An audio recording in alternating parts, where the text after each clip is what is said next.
Today nga we're here at the Liwanag House. Can you guys share more about it? Like how did it come about? What's your vision for this place, for this space of yours, aside from just the merch or just holding the studio here? Actually, hindi namin actually planadong maging studio namin siya. Nagkataon lang, uy, pwede ah. Um, Kasi yung original vision namin, and we're very excited for that to come to life, is, it's a space kung saan pwede mag-hangout yung mga liwanag. Um, Kapag galing sila school, sa work, pwede silang tumambay dito, pumasok lang. Um, Pwede silang bumili ng merch. May merch area din siya. But I think most importantly, it's a space wherein, so the band has a non-profit called Puhon Non-Profit.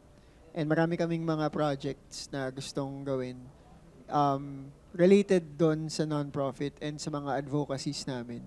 So gusto naming makapag-stage dito ng mga workshops.